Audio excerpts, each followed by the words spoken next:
اللہ بخشے میرے استاد مرحوم سلیم احمد فرمایا کرتے تھے کہ جدیدیت روح انکار ہے۔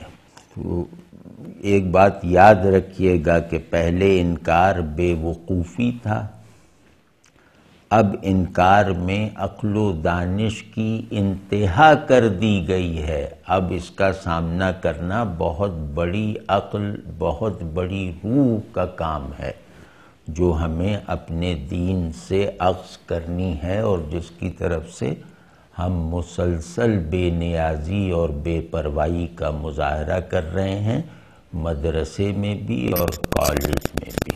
تو بس اب ہم اس مرحلے پر ہیں۔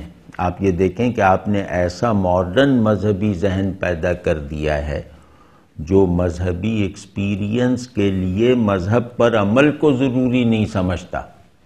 اب آپ کہاں کھڑے ہوئے ہیں؟ اب ہمارے کرنے کا کام یہ ہے اپنے شعور کی ساخت کو ایمانی بنانے کا عمل کیسے کیا جائے۔ یہ ساخت ہماری واحد زرہ بھی ہے اور ہماری واحد تلوار بھی۔ یہ ہماری مدافعت کا بھی واحد ذریعہ ہے اور ہماری فتح کا بھی واحد وسیلہ ہے۔ مجھے پہلے قدم پر اپنی حفاظت درکار ہے۔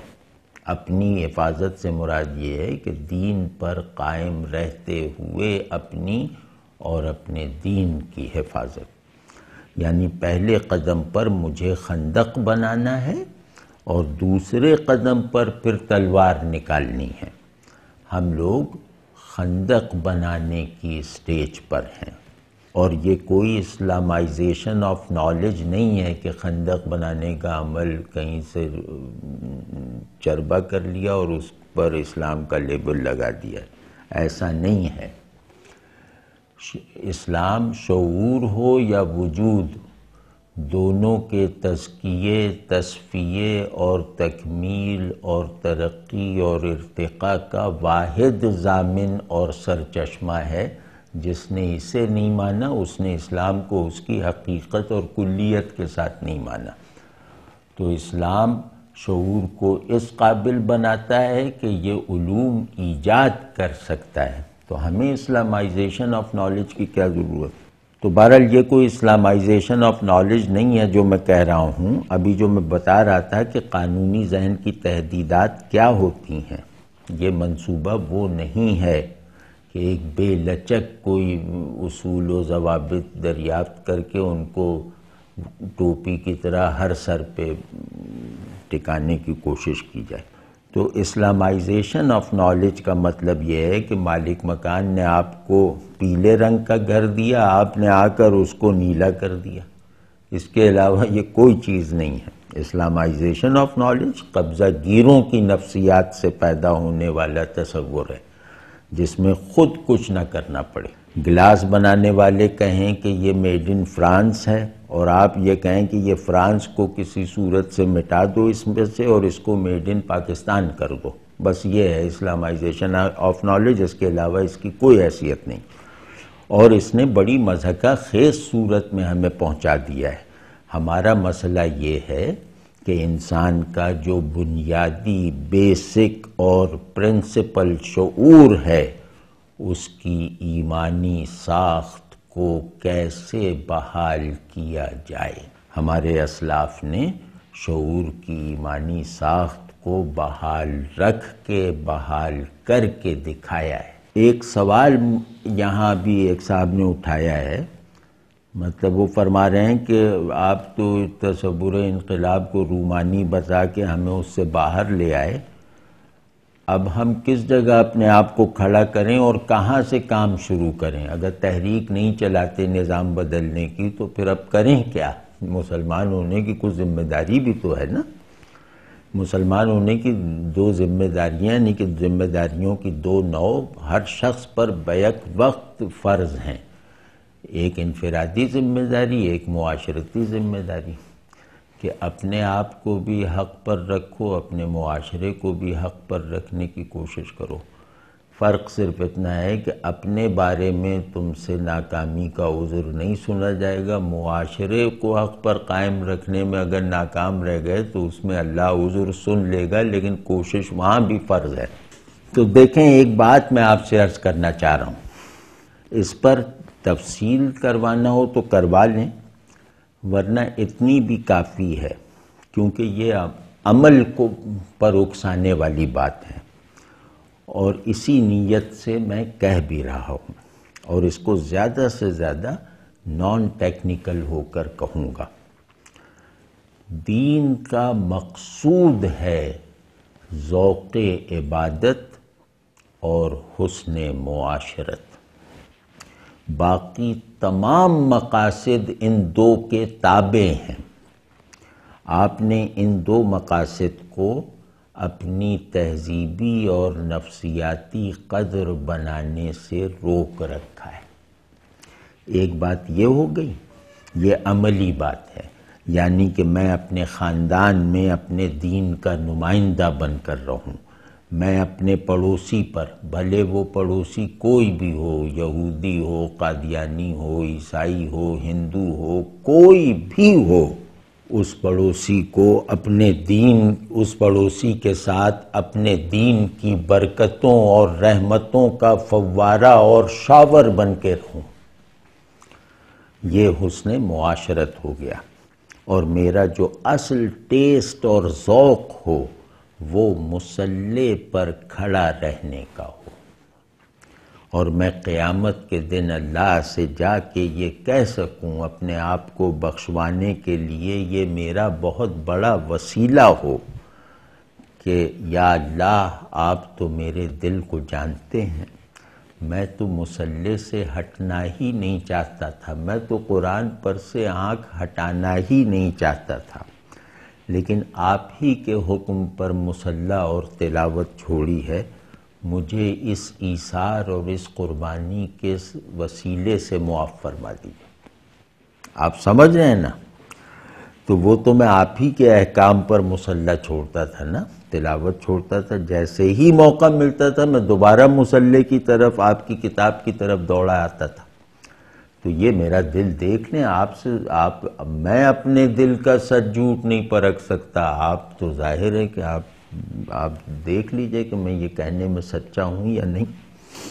تو میں نے دنیا میں اپنا کردار ادا کر کے آپ کا حکم مانا، لیکن جس چیز میں مجھے راحت، لذت اور تسکین ملتی تھی، جس چیز کو میں اپنا منتہا جانتا تھا، وہ تھا آپ کی کتاب کو پڑھنا، آپ کے رسول صلی اللہ علیہ وسلم کے دھیان میں اور محبت میں رہنا، اور آپ کی عبادت کرنا، یعنی پرستش کرنا۔ اس ذوق کے بغیر مسلمان کہلانے کا کوئی خاص مطلب نہیں ہے، چاہے وہ کتنا ہی بڑا سوشل ورکر کیوں نہ ہو۔ تمام حقوق و فرائض کا شعور ذوق عبادت سے پیدا ہوتا ہے، یہ بات تو اصول میں ہے۔ اس بات کے عملی مظاہر بھی ہیں، مدلولات بھی ہیں۔ ذوق عبادت تو واضح ہے، میرا دل جو لگتا ہے وہ تو اللہ کے آگے کھڑے ہونے میں لگتا ہے، باقی کاموں میں میں اللہ کا حکم پورا کرتا ہوں اپنے اس دل پر جبر کر کے۔ دوسری طرف دوسرا جو اصول ہے حسن معاشرت، یہ ایک کمپلیکس تصور ہے، مرکب ہے، مطلب کئی اجزاء سے بنتا ہے۔ ایک ریلیٹو تصور ہے، مطلب حسن معاشرت میرے ذہن میں کچھ ہو سکتا ہے، آپ کے ذہن میں کچھ ہو سکتا ہے، اور ہم دونوں ٹھیک ہو سکتے ہیں۔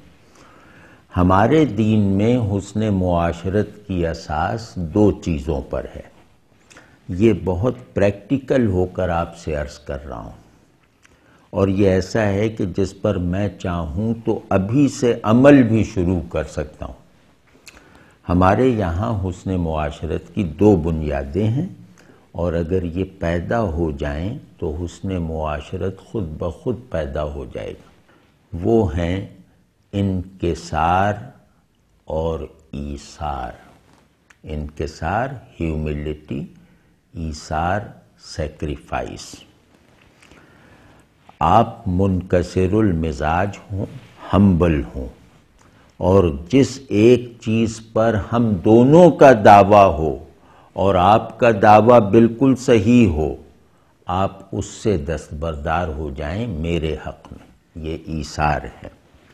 اپنے ثابت شدہ حق سے دستبردار ہو جانا دوسرے کے لیے یہ ایثار ہے۔ رشوت سے دستبردار ہو جانا یہ ایثار نہیں ہے، ثابت شدہ جائز حق سے ہاتھ اٹھا لینا یہ قربانی ہے۔ تو رسول اللہ صلی اللہ علیہ وسلم کی حیات طیبہ کو اگر ڈیفائن کریں، یعنی اگر سیرت مقدسہ کو دیکھیں، تو آپ کو صاف نظر آئے گا کہ ذوق عبادت آپ صلی اللہ علیہ وسلم کے معمولات، زندگی، مزاج سب میں ایک سینٹرل حیثیت رکھتا ہے کہ ہٹ جاؤ مجھے اللہ کے آگے کھڑے ہونے دو۔ یہ بیگم کو کہہ رہے ہیں کہ مجھے ہٹ جاؤ، مجھے میرے اللہ کے آگے کھڑا ہونے دو۔ پائے مبارک ورم کر جاتے تھے، ایک مرتبہ ایک آیت کی تکرار میں رات گزر گئی اور پتہ نہ چلا۔ بعض مرتبہ اتنا لمبا رکوع فرماتے تھے کہ لوگ دو واہمیں پال لیتے تھے، ایک یہ کہ کہیں نعوذ باللہ فوت تو نہیں ہو گئے، اور ایک یہ کہ کہیں اگلے رکن کی طرف جانا بھول تو نہیں گئے۔ ہم میں سے کتنے لوگ ہیں جنہوں نے نفل کی ایسی ایک رکعت کا اپنی ساری عمر میں تجربہ کیا ہو؟ اور ذوق عبادت کا سینٹرل ہونا تو رسول اللہ صلی اللہ علیہ وسلم کی زندگی مبارکہ سے اتنا ظاہر ہے کہ جتنا ظاہر سورج سے اس کی روشنی نہیں ہو سکتی۔ تو حسن معاشرت کو دیکھ لیجئے کہ کیا ہے کہ جہاں پڑوسی کے ورثے اور ترکے میں شریک ہو جانے کی بات موجود ہو کہ کہیں پڑوسی بھی وارثوں میں شامل نہ ہو جائے، یہ نہیں کہ یہ بات ناگوار انداز میں کی گئی ہو، بلکہ رسول اللہ صلی اللہ علیہ وسلم نے فرمایا کہ مجھے پڑوسی کے حقوق کی اتنی تاکید کی گئی ہے جبریل امین کے ذریعے سے کہ مجھے یہ لگا کہ کہیں پڑوسی کو وراثت ہی میں شامل نہ، یعنی وارثوں ہی میں شامل نہ کر دیا جائے۔ یہ صحیح حدیث ہے۔ اور دوسرا حسن معاشرت کا جو آئیڈیل نمونہ ہے عمل میں آئی ہوئی حالت میں، وہ ہے مواخات مدینہ۔ پوری تاریخ انسانی میں حسن معاشرت کی اس ہائٹ کا تصور بھی نہیں کیا جا سکتا۔ حسن معاشرت کے اس عملی مظہر کو بڑے سے بڑا اخلاقی مفکر آئیڈیالائز بھی نہیں کر سکتا جو مواخات مدینہ میں عملاً اچیو کر کے دکھائی گئی، اور کسی حکم کے بغیر، کوئی حکم نہیں اترا تھا کہ بھائی بھائی بن جاؤ اور یہ کر لو وہ کر لو۔ تو حسن معاشرت کسی حکم کی تعمیل تھوڑی ہے، فطرت کا تقاضا ہے۔ تم اچھے ہو تو تمہاری فطرت کا تقاضا حسن معاشرت ہے۔ رسول اللہ صلی اللہ علیہ وسلم نے کوئی شارع علیہ السلام کی طرح ہدایت نہیں دی تھی کہ تم لوگ آپس میں اس طرح ہو جاؤ کہ مال بھی تقسیم کرو، حتیٰ کہ بیویاں بھی بانٹنے پر آمادہ ہو جاؤ۔ وہ صحابہ کرام رضوان اللہ علیہم کا ذوق معاشرت تھا۔ یہ کسی انتظامی مصلحت کے تحت، کسی آرڈیننس کے تحت نہیں تھا۔ رسول اللہ صلی اللہ علیہ وسلم کے خدام نے جو کر کے دکھایا، اس میں تو یہ بھی ہوا کہ ایک صحابی نے دوسرے سے کہا کہ تم غیر شادی شدہ ہو، یہ میری 2 بیویاں ہیں، ان میں سے ایک کو طلاق دیتا ہوں، تم اس سے نکاح کر لو تاکہ شادی کا ایک وہ ہو جائے۔ تم شادی کا ویسے تو سامان نہیں رکھتے، مسکین لگ رہے ہو، تو ایک کو میں طلاق دے دیتا ہوں۔ تو مواخات، اور دوسرے مواخات مدینہ میں معاشرے کی ایک انتہائی بڑی ضرورت کو پورا کیا گیا ہے، وہ ہے معاشرہ نسلی بنیادوں پر طبقات کا شکار نہیں ہونا چاہیے، ورنہ وہ انسانی معاشرہ نہیں ہے، وہ جنگل کا معاشرہ ہے۔ تو عربوں میں قبائلیت اور اس کی بنیاد پہ طبقاتی تقسیم کا نظام بہت طاقتور تھا نا۔ مواخات مدینہ نے طبقاتی تقسیم کی اس وبا کو بھی ختم کر دیا۔ مواخات مدینہ میں قریش کا جو ایک نسلی تکبر تھا اس کو بھی توڑا گیا، کیونکہ وہ مدینے کے میں آباد لوگوں کو پہلے سے کمتر سمجھنے کے عادی تھے۔ تو ویسے ذوق عبادت کے بارے میں مزید کچھ عرض کرتا ہوں۔ ہمارا مذہبی علم فہم تک پہنچ کے، سادہ انڈرسٹینڈنگ تک، لٹرلسٹ فہم تک پہنچ کے تمام ہو جاتا ہے۔ یعنی مروجہ تصور علم ہے کیا؟ یہ کہ قرآن کیا کہہ رہا ہے اس کو سمجھ لو درست ترجمے کے ساتھ تو بس تم عالم ہو گئے۔ لیکن حدیث جو کہتی ہے اور خود قرآن جو کہتا ہے وہ صرف یہی نہیں ہے۔ قرآن کہتا ہے کہ جو عالم ہیں وہ اللہ سے ڈرنے والے ہیں، یعنی اللہ سے ڈرنے والے ہی عالم ہیں۔ حدیث کہتی ہے کہ علم اللہ کا خوف ہے۔ یہاں علم سے مراد امام ابو حنیفہ رحمۃ اللہ کا علم نہیں ہے، یہاں علم کا مطلب ہے تمہارا حاضر علم، میرا ناقص علم، یعنی جتنا تمہیں دین کا علم ہے اتنا علم، تمہارا جو دین کا علم حاصل ہے اگر وہ اللہ کے خوف کے جوہر سے نہیں بنا ہے تو وہ دین کا علم نہیں ہے، چاہے وہ میرا ہو یا کسی بڑے سے بڑے عالم کا ہو۔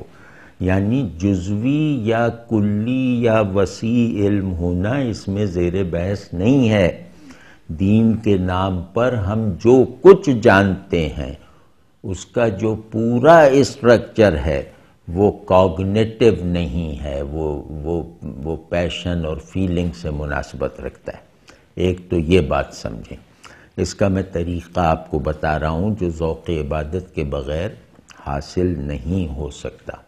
ایک تو یہ تصور علم دینی نہیں ہے کہ قول کو پڑھ کے اس کی مراد کو ذہن میں کلیئر کر کے حافظے میں محفوظ کر کے مطمئن ہو جاؤ، یعنی یہاں پر بس میرا سفر اسلام اور مسافت ایمان ختم ہو گئی۔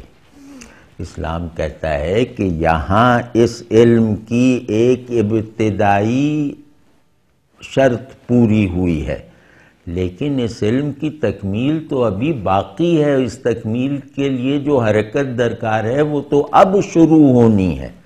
وہ تکمیل کیا ہے؟ وہ میں اب جدید اصطلاح میں آپ سے عرض کر رہا ہوں۔ ہر کلام چاہے وہ ڈیوائن ہو خواہ ہیومن، آپ سے دو تقاضے کرتا ہے، اور اس امر کو ہم آپ سب تجربے سے جانتے ہیں، یعنی یہ بدیہیات میں سے ہے کہ مجھے سمجھو اور مجھے محسوس کرو۔ ہر کلام یہ دو لازمی تقاضے رکھتا ہے اپنے مخاطب سے۔ یعنی چینل کیا ہے؟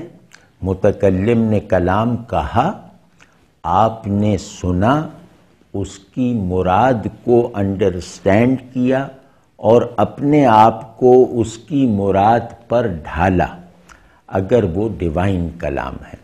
اگر یہ ہیومن کلام ہے تو اس کی مراد کو سمجھا اور ذہن میں اس کلام کی جو مراد اور مفہوم بنا ہے اس مفہوم کے مطابق اس کی لذت یا کراہت یا سختی یا نرمی کو محسوس کیا۔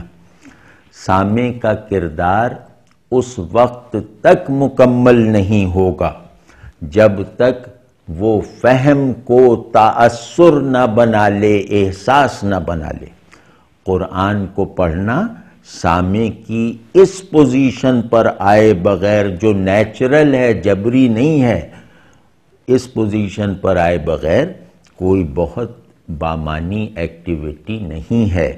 اللہ یہ کہہ رہا ہے اور یہ میں حاضر ہوں، یہ ہے قرآن کے آگے پوزیشن لینا کہ قرآن کیا ہے؟ اللہ کہہ رہا ہے اور میں کیا ہوں؟